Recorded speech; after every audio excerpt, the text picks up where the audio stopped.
Ram Ram sir.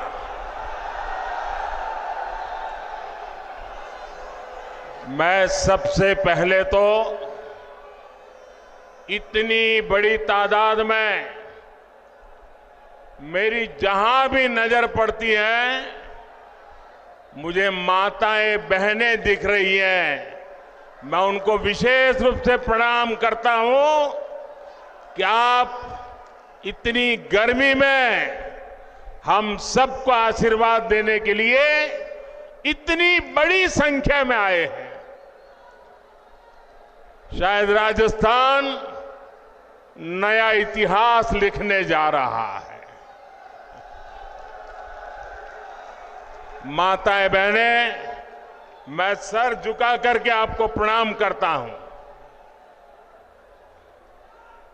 जय पुष्कर राजरी, परम पिता ब्रह्मा जी री जय, जय श्रीमन नारायण, सावित्री माता री जय। अजमेर, नागौर, ये क्षेत्र वीर तेजाजी महाराज और मीराबाई की आध्यात्मिक भूमि है। ये क्षेत्र राष्ट्र गौरव पृथ्वीराज चौहान जैसे शूरवीरों की शौर्य भूमि है। मैं इस महान धरती से राजस्थान की इस महान अनगिनत विभूतियों को सर झुका करके नमन करता हूं। साथियों, आज 6 अप्रैल को ही भारतीय जनता पार्टी की स्थापना हुई थी।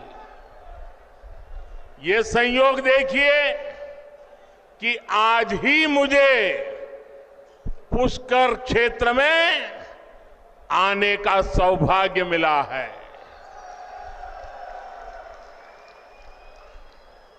ब्रह्मा जी तो नियंता है, निर्माता है, और भारतीय जनता पार्टी भी नए भारत के निर्माण के लिए प्रतिबद्ध है। और सबसे बड़ी बात,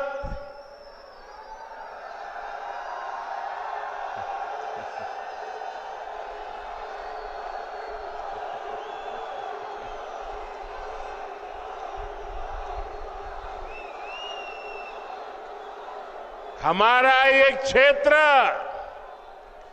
कमल से इस क्षेत्र का संबंध है और भाजपा की पहचान भी देश के कोने कोने में कमल खिलाने जा रही है। और इसलिए पूरा देश कह रहा है, हर माता बहनें कह रही है, हर नौजवान कह रहा है, फिर एक बार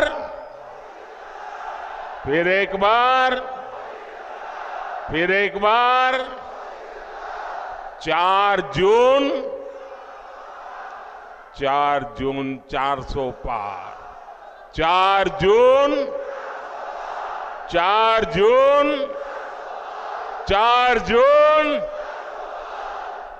साथियों, देश के इतिहास में कभी कभी ऐसे मौके आते हैं जब उस देश के नागरिकों का एक फैसला अगले सैकड़ों वर्षों का भविष्य तय करता है। 2024 का ये चुनाव ऐसा ही बड़ा अवसर है ये कोई सामान्य चुनाव नहीं है। आप याद करिए, कितने दशकों से हमारे देश में जोड़ तोड़ वाली सरकारें चली रही थी। गठबंधन की मजबूरियां, हर किसी के अपने स्वार्थ, इस सब में देश का हित पीछे छूट गए थे। कांग्रेस के समय में गांव, गरीब, किसान, मजदूर, महिलाएं, युवाओं, इनका जीना मुश्किल हो गया था।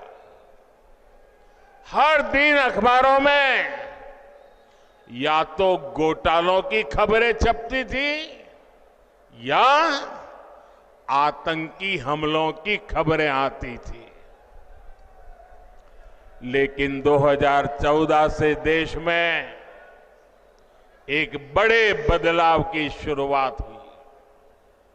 दशकों बाद देश को आप सब जागरूक मतदाताओं ने पूर्ण बहुमत वाली सरकार देश को दी। आज भारत समंदर पर बड़े बड़े पुल बना रहा है। आज भारत पहाड़ों में भी सुरंगें बनाकर सीमा की सुरक्षा बढ़ा रहा है। अब जब अजमेर से वंदे भारत ट्रेन रफ्तार भरती है तो विदेशी भी हैरान हो जाते हैं। अब राजस्थान में एक से बढ़कर एक एक्सप्रेस वे बन रहे हैं, डेडिकेटेड फ्रेट कॉरिडोर बन रहे हैं। भाजपा के शासन में राजस्थान विकास की नई ऊंचाई की ओर बढ़ रहा है। साथियों, कांग्रेस जहां रहती है वहां विकास हो ही नहीं सकता। कांग्रेस ने ना कभी गरीब की परवाह की और ना ही कभी वंचितों, शोषितों, युवाओं के बारे में सोचा। कांग्रेस के लिए यही कहा जा सकता है, एक तो करेला, दूसरे नीम चढ़ा। एक तो परिवारवादी पार्टी और दूसरा उतना ही भ्रष्टाचारी पार्टी। आप याद करिए, कांग्रेस सरकार में राजस्थान को लेकर कैसी खबरें आती थी। युवाओं के भविष्य से खिलवाड़ वाली पेपर लीक की खबरें आए दिन वही पढ़ने को मिलता था। अपराधियों और माफियाओं के बेलगाम अपराध की खबरें, बेटियों के साथ अत्याचार की खबरें, पानी की विकराल होती समस्या की खबरें, कांग्रेस सरकार में लूट की हिस्सेदारी को लेकर सिर फुटव्वल की खबरें आया करती थी। देश में राजस्थान की चर्चा केवल नकारात्मक कारणों से होने लगी थी, लेकिन जब से बीजेपी आई है अब चर्चा पेपर माफियाओं पर हो रही कार्रवाई की हो रही है। अब खबरें अपराधियों पर कस रहे कानून के शिकंजे की आती हैं। यहां भाजपा सरकार के आने के 100 दिन के भीतर ही वर्षों से लटकी ईआरसीपी पर सहमति बन गई है। ईआरसीपी से राजस्थान के एक बड़े इलाके में पानी का संकट खत्म होने जा रहा है। जिस तेज रफ्तार से देश का विकास होना चाहिए, वो तेज रफ्तार सिर्फ और सिर्फ भाजपा ही दे सकती है। साथियों, कल कांग्रेस पार्टी ने एक झूठ का पुलिंदा जारी किया है, अपना घोषणा पत्र जारी किया है। झूठ का ये पुलिंदा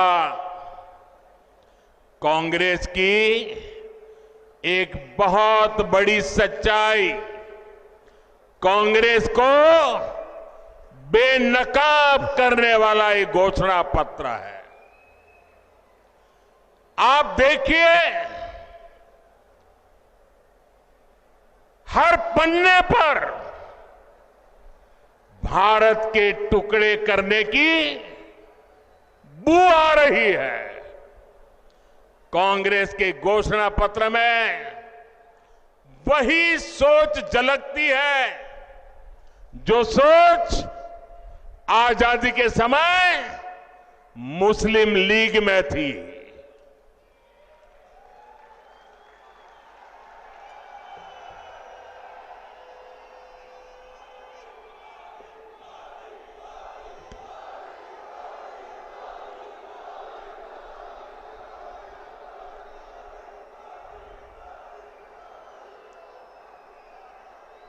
मुस्लिम लीग के उस समय के विचारों को कांग्रेस आज भारत पर थोपना चाहती है।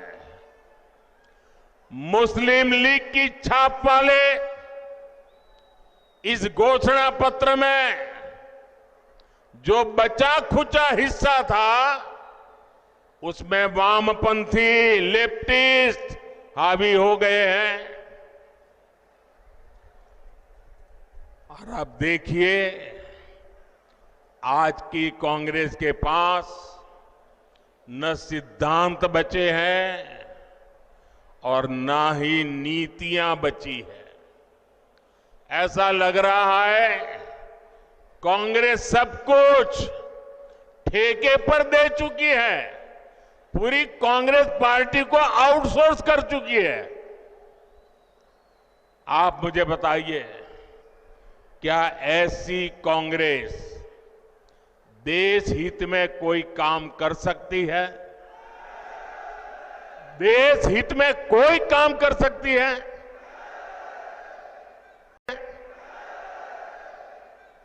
भाइयों बहनों, घोषणा पत्र देखोगे तो ये भारत को पिछली शताब्दी में धकेलने का एजेंडा लेकर के आए हैं। क्या हमें आगे जाना है कि नहीं जाना है? आगे जाना है कि नहीं जाना है? आगे बढ़ना है कि नहीं बढ़ना है? क्या भारत को पिछली शताब्दी में धकेलने देंगे? साथियों, गरीब और वंचित वर्ग की तरह ही कांग्रेस ने कभी नारी शक्ति की परवाह नहीं की। मेरी माताएं बहनें, आपकी ये जो जागरूकता है ना, ये कांग्रेस को उसके पिछले अनेक दशकों के पाप का जवाब मांगने के लिए तैयार हो गई है शक्ति। आजादी के बाद पीढ़ी दर पीढ़ी देश की करोड़ों बेटियों का जीवन कष्ट में बीता, तो उसके लिए जिम्मेवार कौन है? उसके लिए जिम्मेवार कौन है? इसके लिए जिम्मेवार कौन है? ऐसी कांग्रेस को सजा मिलनी चाहिए कि नहीं मिलनी चाहिए? ऐसी कांग्रेस को सजा मिलनी चाहिए कि नहीं मिलनी चाहिए? 19 अप्रैल और 26 अप्रैल कमल पे बटन दबाकर ये कांग्रेस को कड़ी सजा देने का समय आ गया है। आप सोचिए, शौचालय के अभाव में बहनों बेटियों को पीड़ा और अपमान झेलना पड़ता था। हमारी माताएं बहनें प्राकृतिक विधि के लिए या तो सूर्योदय के पहले जाना पड़ता था या तो सूर्यास्त का इंतजार करना पड़ता था और दिन भर मेरी माताएं बहनें पीड़ा झेलती थी। क्या ये पीड़ा उनको महसूस नहीं हुई? मैं गरीब मां का बेटा हूं।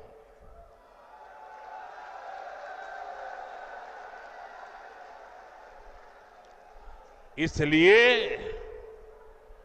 हर मां का दुख दर्द भली भांति समझता हूं।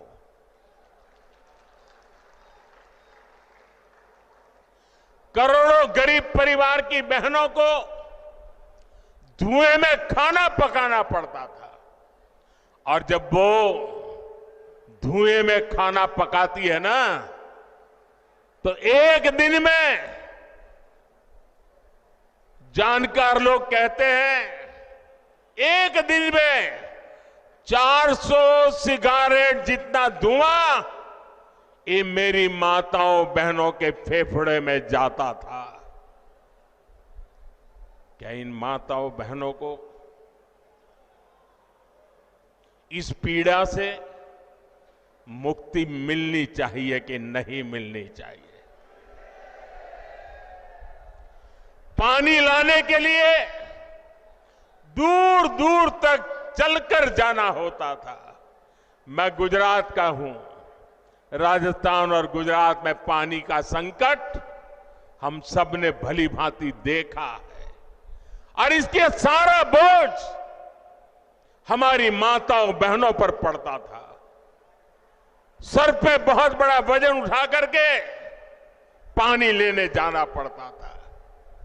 भाइयों बहनों, गर्भ के समय हमारी माताओं बहनों को जो पोषक आहार चाहिए ताकि गर्भ में जो बच्चा है वो तंदुरुस्ती के साथ उसका जन्म हो, उसकी भी परवाह नहीं की।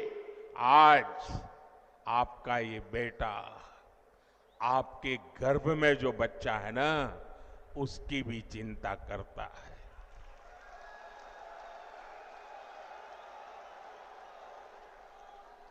करोड़ों बहनों के पास बैंक का खाता नहीं था।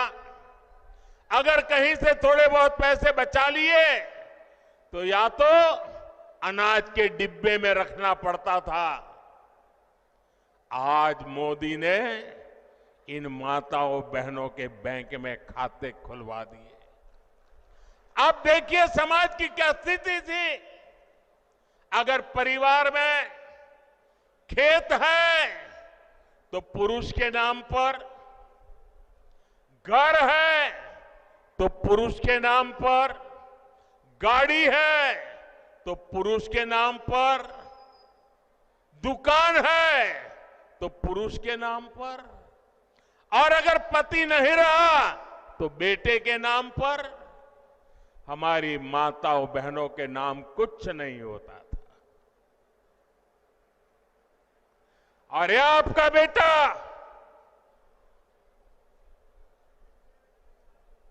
मेरी माताएं बहनें, इस आपके बेटे ने तय किया कि पीएम आवास के जो मकान देंगे ना, वो महिलाओं के नाम पर होंगे।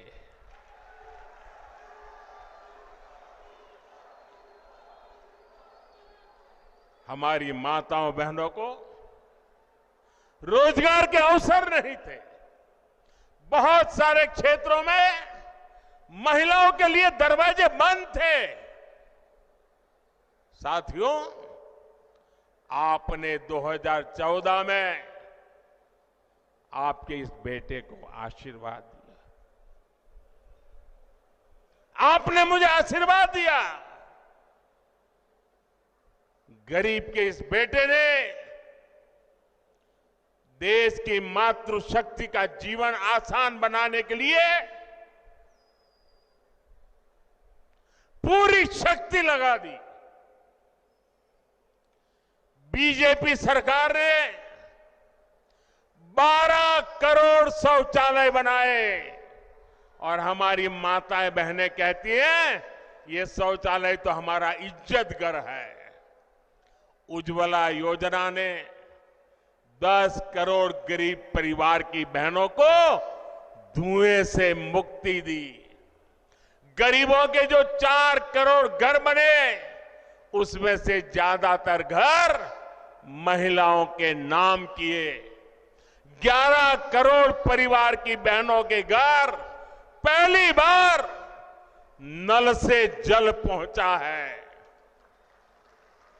गर्भवती महिलाओं को पोषण के लिए उनके खाते में सीधे 15,000 करोड़ रुपए भेजे हैं ताकि गर्भ में बच्चा तंदुरुस्त हो। हमने 25 करोड़ से ज्यादा बहनों के जनधन बैंक खाते खोले। मुद्रा योजना ने बिना गारंटी का ऋण पाने वाली जो कुल लोग हैं उसमें से 70% ये मेरी माताएं बहनें उसकी लाभार्थी है। हमने पिछले 10 साल में 10 करोड़ बहनों को स्वयं सहायता समूहों से जोड़ा, सेल्फ हेल्प ग्रुप से जोड़ा। हमने 1 करोड़ बहनों को लखपति दीदी बनाया है। और मेरी माताएं बहनें, आप मुझे भरपूर आशीर्वाद दीजिए। मेरा सपना है 3 करोड़ माताओं बहनों को मैं लखपति दीदी बनाना चाहता हूं। भाइयों बहनों, ये हमारा राजस्थान वीर माताओं की भूमि है। यहां गोद में जो बच्चे पलते हैं ना, तो वीर माताओं के संस्कार से वीर बच्चे पैदा होते हैं। सेना में जाइए, मेरे राजस्थान की चमक दमक, और सिर्फ वो चमक दमक वो लंबी लंबी मूंछ वाले नौजवानों के कारण ऐसा नहीं, ये वीर माताओं के कारण है। ये वीर माताओं के कारण है।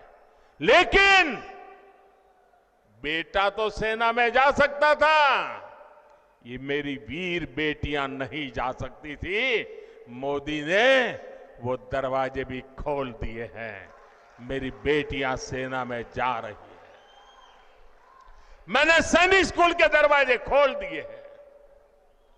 गर्भावस्था के दौरान जब उस बच्चे को मां की सबसे ज्यादा जरूरत होती है, लेकिन वो रोजी रोटी कमाने के लिए कुछ ही दिन में नौकरी पर चली जाती है, छोटे से नन्हे बच्चे को छोड़ के जाना पड़ता था। ये दर्द भी आपका ये बेटा भली भांति समझता है। और इसलिए ऐसी बेटियां जो काम करती हैं, उनके लिए प्रसूति के बाद 26 हफ्ते की छुट्टी, यानी आधा साल 6 महीने की छुट्टी हमारी सरकार ने दी है। हमने पार्लियामेंट में 3-3 दशक से लटका हुआ नारी शक्ति वंदन अधिनियम से अब पार्लियामेंट में, असेंबली में संसद में और विधानसभा में हमारी माताओं बहनों के लिए सीटों का आरक्षण पक्का कर दिया है। ऐसी तो अनगिनत योजनाएं उसका परिणाम है कि आज भारत की नारी शक्ति के हौसले बुलंद है। और तभी मैं कहता हूं कि नीयत सही तो नतीजे सही। मुझे गर्व होता है आज गांव की बेटियां ड्रोन उड़ा रही है। जो कभी साइकिल नहीं चला पाती थी वो आज ड्रोन पायलट बनकर के गांव में खेती में मदद कर रही है। आज खेल के मैदान में हमारी बेटियां कमाल कर रही है। आज इसरो के बड़े प्रोजेक्ट्स को हमारी महिलाएं हैंडल कर रही हैं। आज दुनिया में महिला पायलट्स का सबसे ज्यादा प्रतिशत भारत में है जो विमान उड़ाती है। साथियों, बीते 10 वर्ष में नारी कल्याण के लिए हमने जो किया है ये सूची बहुत लंबी है।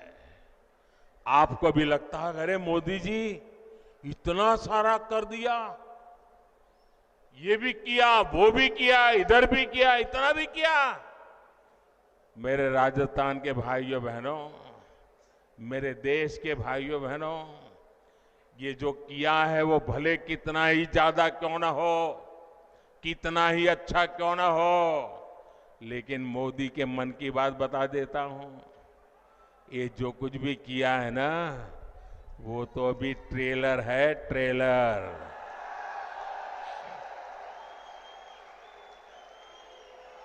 अभी तो हमें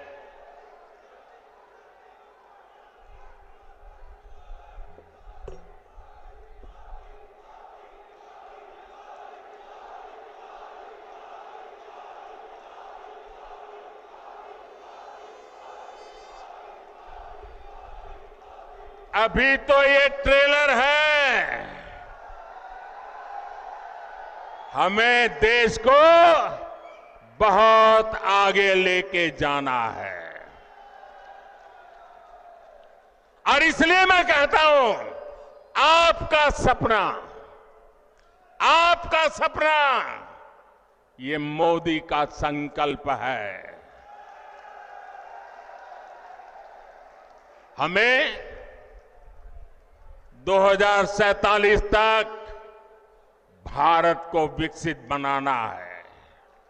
हमें भारत को दुनिया की तीसरी बड़ी आर्थिक ताकत बनाना है। हमें हर प्रकार से भारत को आत्मनिर्भर बनाना है। ये तभी संभव होगा जब देश की आधी आबादी की भागीदारी का विस्तार होगा। माताओं, बहनों, बेटियों का सुख, सुविधा, सम्मान, सुरक्षा और समृद्धि ये मोदी की गारंटी है। और इसलिए देश की नारी शक्ति भी कह रही है मोदी को जिताएंगे। हर नारी कह रही है हर नारी की गारंटी है। साथियों, मोदी आप सबके बीच से आप ही की तरह एक सामान्य परिवार से उठ करके आया है। आज भाजपा का स्थापना दिन मनाया जा रहा है। मुझे कमल के फूल भेंट में दिए गए हैं, लेकिन एक जमाना था मैं भी आप ही की तरह बूथ पे काम करता था, लोगों के घर पे झंडा लगाने जाता था, दीवारों को चित्रन पेंट करता था, कभी पोस्टर लगाने जाता था, कभी जिंदाबाद जिंदाबाद के जहां जुलूस निकालता था। आप ही के बीच से निकल करके आज मैं आपके यहां पहुंचा।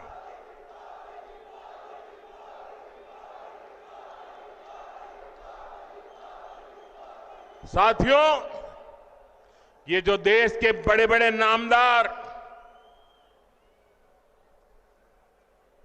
कांग्रेस और शाही परिवार के बड़े बड़े नामदार इस कामदार को गाली देते हैं। वो नामदार है, शायद गाली देना उनका वो अधिकार मानते होंगे। ये कामदार ऐसा है जो हर गाली को पचा जाता है।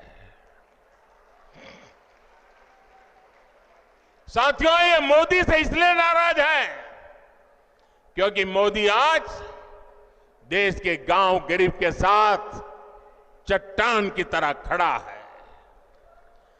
जनता के पैसे को लूटना ये लोग अपना खानदानी हक समझते थे।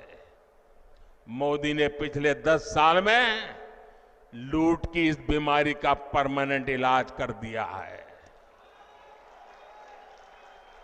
मोदी ने इनकी लूट की दुकान का शटर गिरा दिया है और इसलिए ये बौखलाए हुए हैं। साथियों, इन परिवारवादी भ्रष्टाचारियों के कैसे कैसे खेल होते हैं, मैं आपको एक उदाहरण देता हूं। आज बीजेपी की सरकार देश के 80 करोड़ जरूरतमंदों को मुफ्त राशन देती है। अलग अलग योजनाओं का पैसा सीधा आपके खाते में आता है। 10 वर्ष में हमने 30 लाख करोड़ रुपया, आंकड़ा याद रखिए, 10 साल में 30 लाख करोड़ रुपए से भी ज्यादा गरीबों के खाते में सीधे भेजे हैं। जब कांग्रेस की सरकार थी तब जो भी पैसा सरकार द्वारा भेजा जाता था तो बीच में ही लूट जाता था। अब आप सोचिए, कांग्रेस के प्रधानमंत्री ने कहा था कि दिल्ली से 1 रुपया भेजते हैं तो 15 पैसा पहुंचता है। कहा था कि नहीं कहा था? कांग्रेस के एक प्रधानमंत्री ने कहा था ना कि दिल्ली से 1 रुपया भेजते हैं तो 15 पैसा पहुंचता है। अगर 30 लाख करोड़ रुपया उनके पास होते तो क्या होता, मुझे बताइए। अब 1 रुपया भेजते हैं, 15 पैसा पहुंचता है, तो वो कौन सा पंजा है जो बीच में से रुपये मार लेता है? भाइयों बहनों, हमने जांच कराई तो पता चला कि कांग्रेस ने 10 करोड़ से ज्यादा ऐसे फर्जी लाभार्थी बनवा कर रखे थे जिनका कभी जन्म ही नहीं हुआ था, पैदा ही नहीं हुए, लेकिन योजनाएं उनके नाम पर चढ़ जाती थी। यानी 10 करोड़ फर्जी नामों पर आपके हक का हजारों करोड़ रुपया सीधे कांग्रेस के बिचौलिए के पास जा रहा था। मोदी ने ये खेल बंद कर दिया। मैंने जांच एजेंसियों को खुली छूट दी है। आपने देखा होगा, कांग्रेस के एक सांसद के यहां से 300 करोड़ से ज्यादा नगद,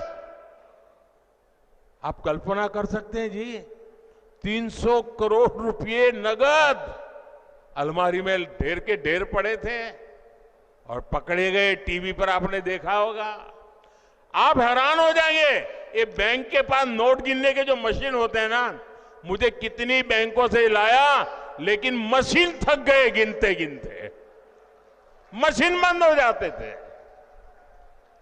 पैसे निकलते ही जा रहे थे। कांग्रेस का घमंडिया गठबंधन मोदी से परेशान है, इसलिए चिढ़ता है, गुस्सा करता है, गाली देता है। लेकिन कांग्रेस के लोग समझ ले, आप जितना कीचड़ उछालोगे ना, जितना कीचड़ उछालोगे, कमल उतना ही ज्यादा खिलने वाला है।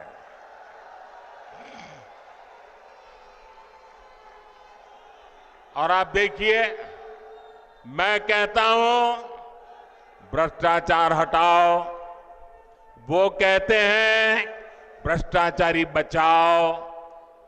अभी देखिए कांग्रेस पार्टी चुनाव जीतने के लिए रैली नहीं कर रही है, भ्रष्टाचारी को बचाने के लिए रैली कर रही है।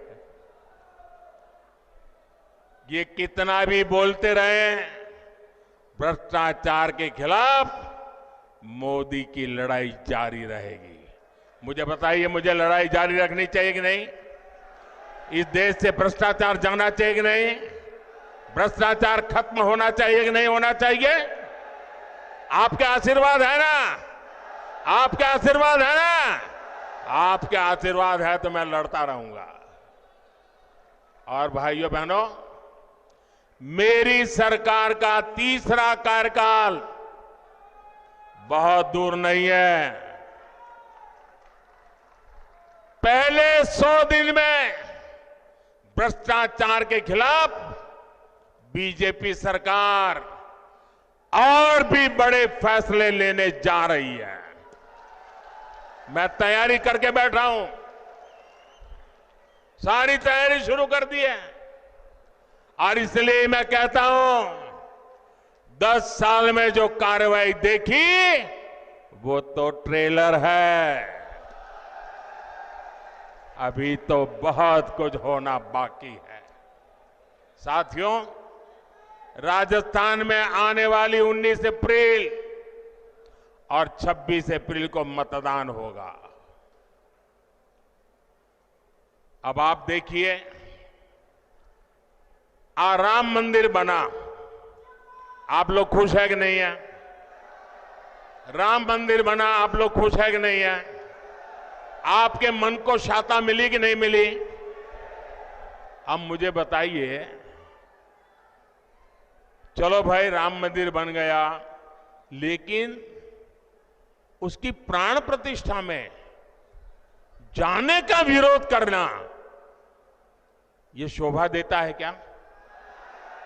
इतना ही नहीं, अगर कोई प्राण प्रतिष्ठा में आ गया तो उसको कांग्रेस पार्टी से 6 साल के लिए निकाल दिया। क्या इस देश में ऐसा हो सकता है भाई? प्रभु राम के बिना आप देश की कल्पना कर सकते हो? हमारे यहां तो सुबह शाम मिलते हैं तो राम राम सा करके शुरू करते हैं भाई। और अंतिम विदाई में भी राम बोलो राम से ही जाते हैं जी। उस राम के खिलाफ इतना गुस्सा मेरे दिमाग में नहीं बैठ रहा है भैया। प्रभु राम अपने घर विराजे, और ये रामनवमी आ रही है, सज धज के लोग मनाने वाले हैं। हम देखते हैं कितना विरोध करते हो।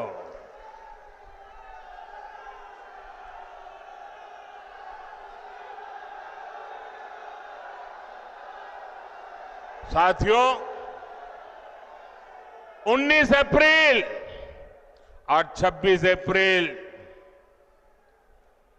2 दिन मतदान के हैं राजस्थान में। इस बार भारतीय जनता पार्टी ने अजमेर से हमारे साथी भागीरथ चौधरी जी को एक बार फिर उम्मीदवार बनाया है, और नागौर में मेरी छोटी बहन ज्योति मिर्धा जी ने जिम्मेवारी संभाली है। इन दोनों प्रत्याशियों को आपका एक एक वोट मोदी को मजबूत करेगा। और मुझे विश्वास है, राजस्थान से इस बार भी 25 की 25 सीटें देना ये राजस्थान ने तय कर लिया है। लेकिन इसके लिए हमें पोलिंग बूथ जीतना है। हमारी पूरी शक्ति पोलिंग बूथ जीतने में लगनी चाहिए। गर्मी कितनी ही तेज क्यों न हो, सुबह सुबह मतदान हो जाना चाहिए। तो मेरी ये बात घर घर पहुंचाओगे? मतदाताओं का आज जितना मैंने भाषण किया वो बताओगे? हर माताओं बहनों को बताओगे? पक्का बताओगे? अच्छा, एक मेरा काम करोगे? मेरा काम है, ज्योति जी का भी नहीं है, भागीरथ जी का भी नहीं है, ये मोदी का काम है। करोगे? जरा हाथ ऊपर करो, करोगे? करोगे? पक्का करोगे? आप घर घर जाना और सबको कहना कि अपने मोदी जी पुष्कर आए थे और मोदी जी ने आपको प्रणाम भेजा है। मेरा प्रणाम पहुंचा दोगे? हर परिवार में मेरा प्रणाम पहुंचा दोगे? मेरे साथ बोलिए, भारत माता की, भारत माता की, भारत माता की। बहुत बहुत धन्यवाद। तो देखिए, प्रधानमंत्री नरेंद्र मोदी को आपने सुना, पुष्कर से लाइव तस्वीरें भी लगातार हम आपको दिखा रहे हैं। कांग्रेस पार्टी पर जमकर निशाना साधा प्रधानमंत्री नरेंद्र मोदी ने और अपने प्रत्याशी ज्योति मिर्धा के पक्ष में ये माहौल बनाने की कोशिश। और देखिए, चुनावी शंखनाद हो चुका है। खुद प्रधानमंत्री नरेंद्र मोदी जो है आज पुष्कर में है और पुष्कर से चुनावी हुक्कार भरते हुए नजर आ रहे हैं। इसके अलावा कार्यकर्ताओं में उन्होंने दम भरा और देखिए सभी को अपना प्रणाम और नमस्कार करते हुए नजर आए, क्योंकि तमाम जो सीट्स है उनको साधने की कोशिश। और स्टार प्रचारकों में सबसे पहले अगर किसी का नाम आता है तो वो भारतीय जनता पार्टी की तरफ से आता है, प्रधानमंत्री नरेंद्र मोदी का। ऐसे में खुद प्रधानमंत्री नरेंद्र मोदी आज पुष्कर में और पुष्कर से हुक्कार भरते हुए नजर आ रहे हैं और अपने कार्यकर्ताओं में यहाँ पे दम भरा जा रहा है, जीत का मंत्र भी। और इसके अलावा अपनी जो प्रत्याशी है उनके पक्ष में माहौल बनाने की कोशिश, लोगों के बीच में ये माहौल बनाने की कोशिश की इस बार जो है फिर से प्रधानमंत्री नरेंद्र मोदी को जिताना है, क्योंकि जो तमाम वादे भारतीय जनता पार्टी कर रही है उन सभी वादों के लिए भारतीय जनता पार्टी खुद आगे आकर लोगों से बातचीत कर रही है।